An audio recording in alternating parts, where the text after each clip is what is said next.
you told someone you loved them last week, maybe yesterday, maybe this morning. And the way you live today will either confirm that or expose it as a sound you made with your mouth. That is the oldest test, not what a person says, what a person's life actually demonstrates. The Egyptians had a word for this, Maat. It did not mean truth the way you use it now, casually, like an opinion you hold. Maat was cosmic order. It was the structure of reality itself.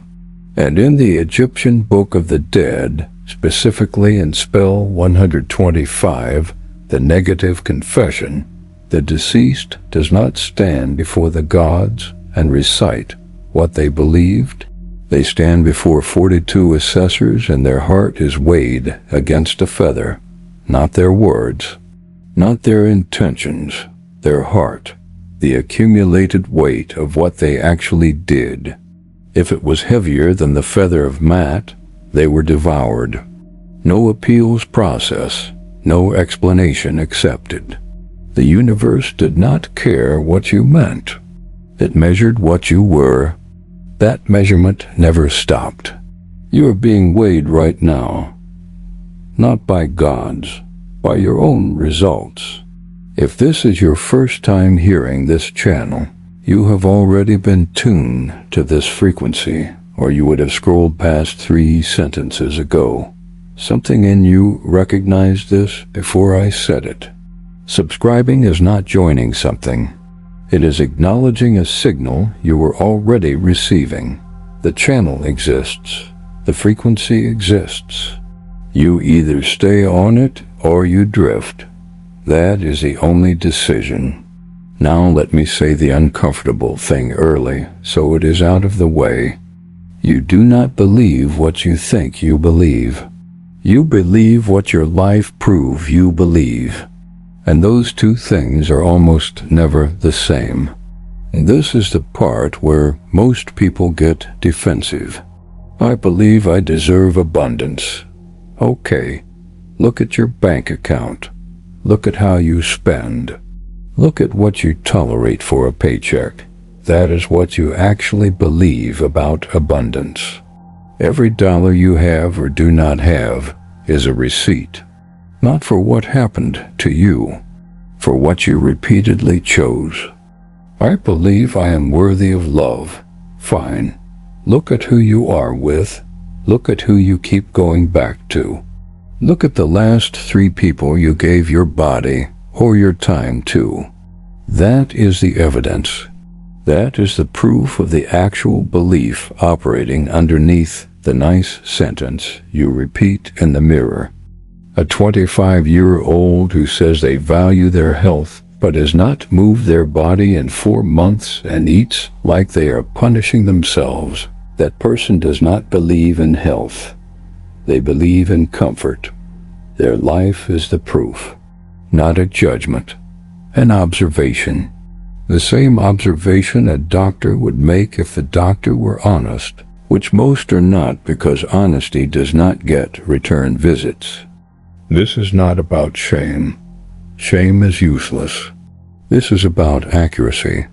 You cannot change what you are operating from if you refuse to name what you are operating from.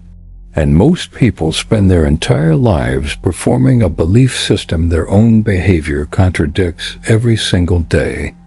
Neville Goddard addressed this directly, not vaguely, not in passing. In his 1948 lecture series, later compiled as The Power of Awareness, Goddard stated it plainly. Man's inner speech and actions match the nature of the world he sees. He did not say your affirmations match your world. He said your inner speech, the real conversation happening underneath, the one you do not perform for anyone. That is what builds the visible life.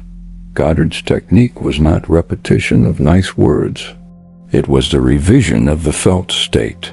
He called it living in the end, not saying you are in the end. Feeling the reality of the end so completely that your nervous system cannot distinguish it from present fact. But here is where people butchered his work. They took live in the end and turned it into say nice things about yourself while your life falls apart and wait for the universe to deliver. That is not what he taught. He taught that if the felt state actually changes, the behavior changes involuntarily. The life changes because the person changed at the level of identity, not performance. If you are still performing the belief, still saying the affirmation while your stomach tightens because you do not actually feel it, your life will keep reflecting the tightness, not the words. Your body knows what you believe. Your calendar knows. Your bank account knows. Your relationships know.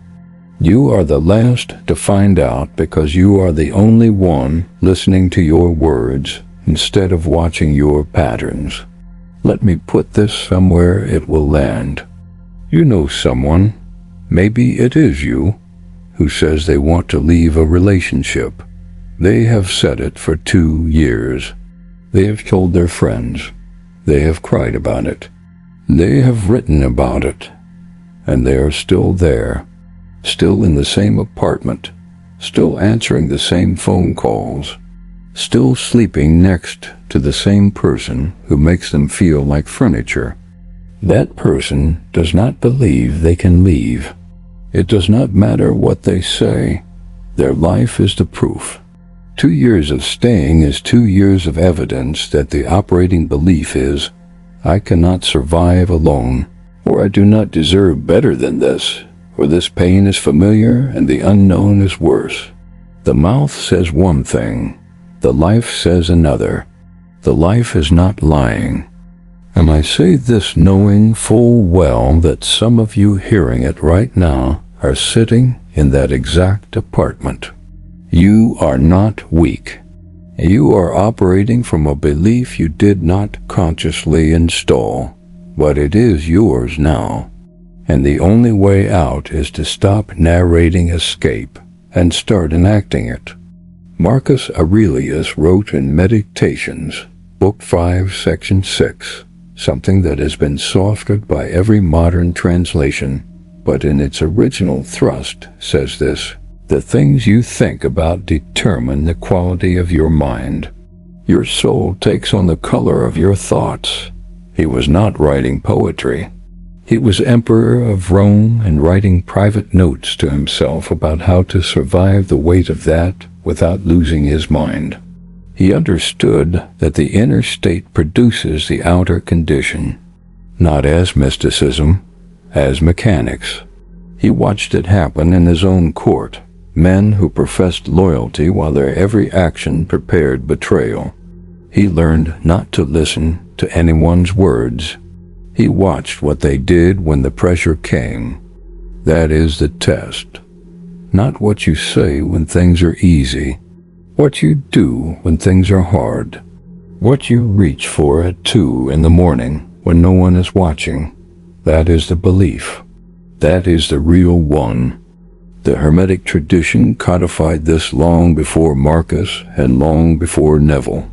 The Kybalion, attributed to the 3 initiates and published in 1908, but drawing on principles traced back to Hermes. Trismegistus contains the principle of correspondence, as above, so below, as below, so above. This is not decorative philosophy. It is an operational statement. Your inner world and your outer world are not separate. They correspond. They mirror. Your external life is not happening to you. It is reflecting you.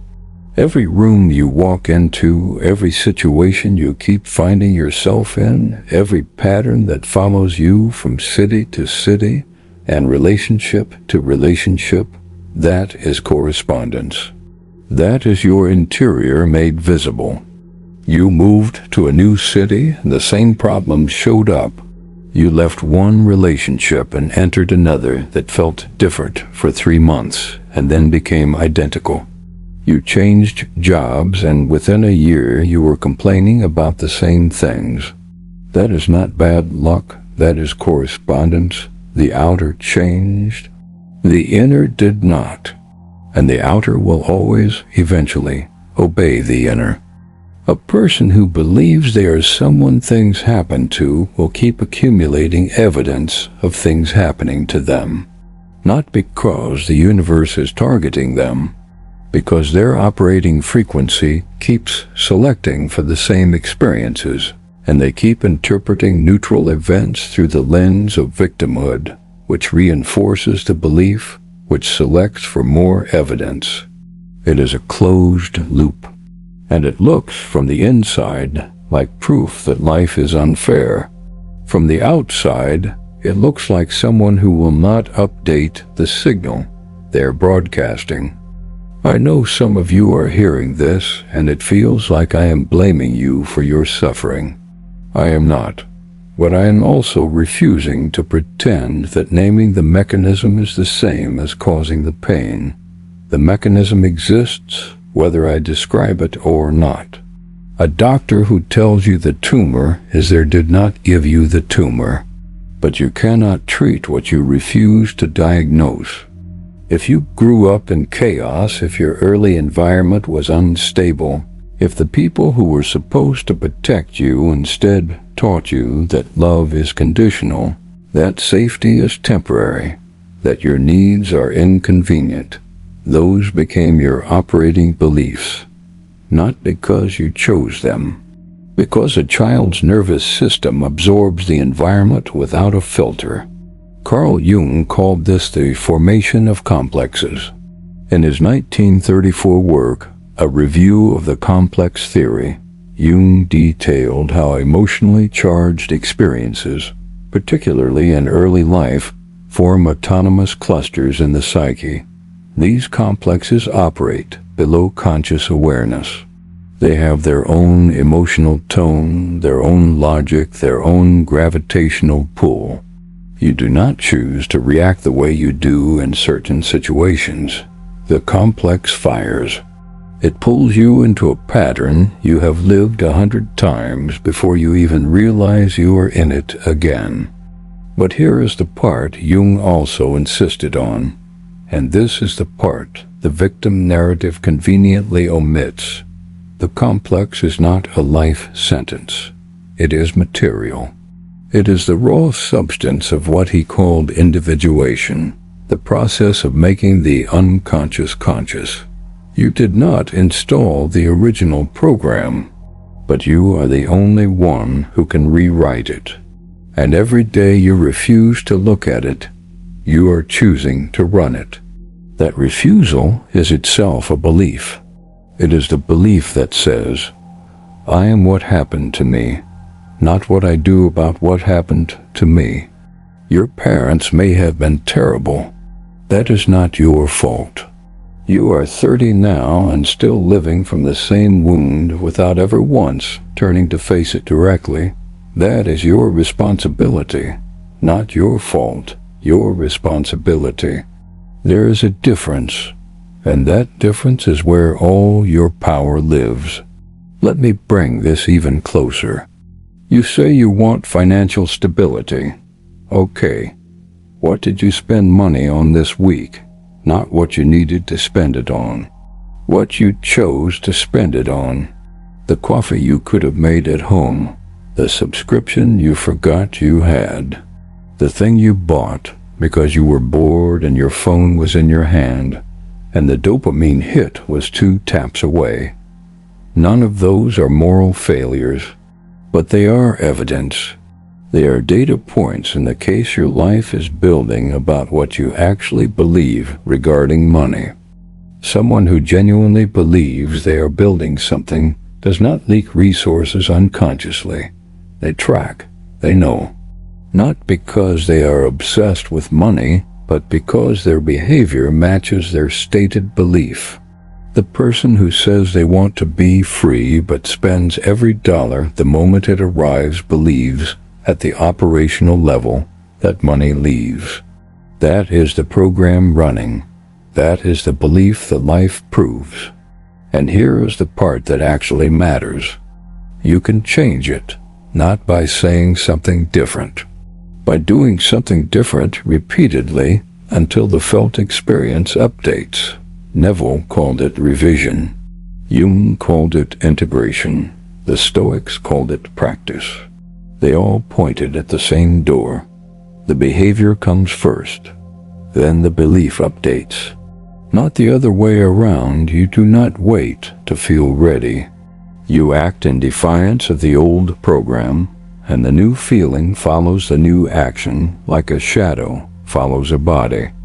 You know this already because you have seen it.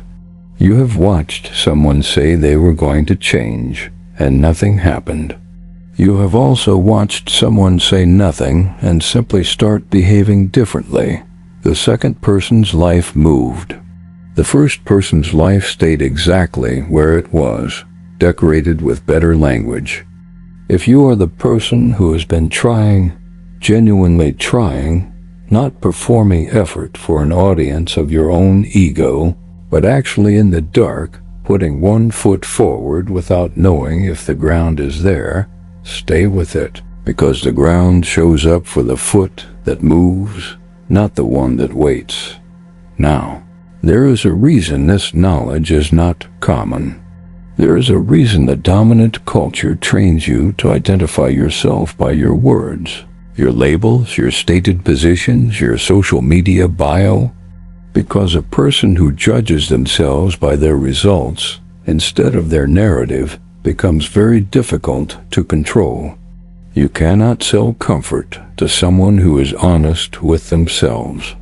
You cannot sell escape to someone who has already accepted responsibility.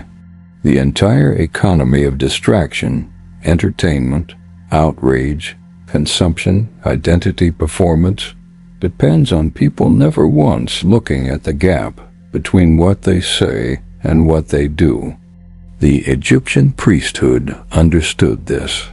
The inner teachings of the temples at Karnak and Luxor were not available to everyone, not because the knowledge was hoarded out of cruelty, because a person who has not been prepared to see the gap between their performed identity and their actual operating state will either reject the information or be destroyed by it.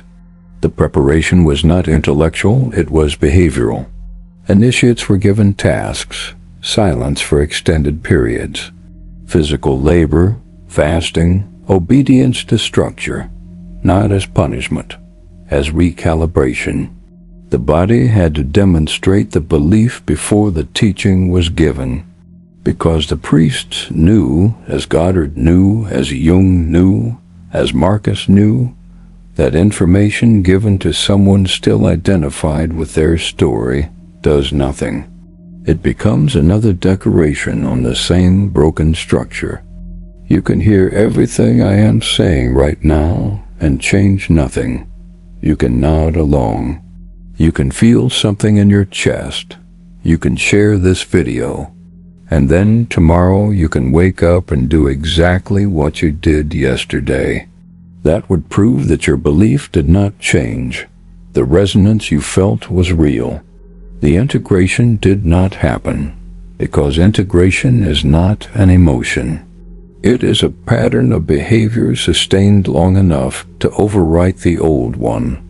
And this is where most people stop, right here, at the threshold between recognition and action.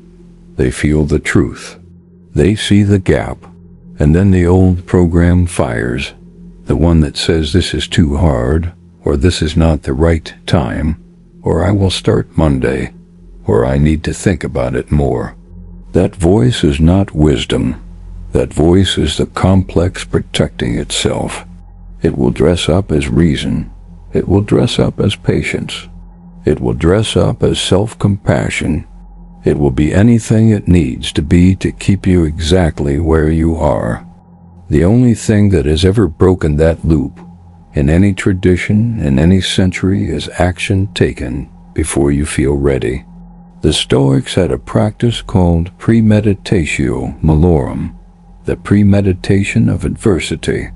Seneca described it in Letters to Lucilius, letter 76. You sit with the worst case. You feel it fully. And then you act anyway, not because the fear is gone, because you have already survived the feeling of the fear, and the feeling was the only thing stopping you. Your life right now, the shape of it, the texture, the recurring frustrations, the things that keep not working, is a perfect, flawless printout of your operating beliefs. Not the ones you post about, not the ones you talk about in therapy, the ones running silently underneath everything, installed so long ago you forgot they were installed at all. The printout is not a punishment. It is a diagnostic. It is showing you with total accuracy what signal you are broadcasting, and you can either argue with the printout or you can change the signal. No one is coming to do this for you. No teacher, no video, no book, not this channel. The information restores what was hidden. The application is yours alone. It always was. The heart is still being weighed. The feather has not moved.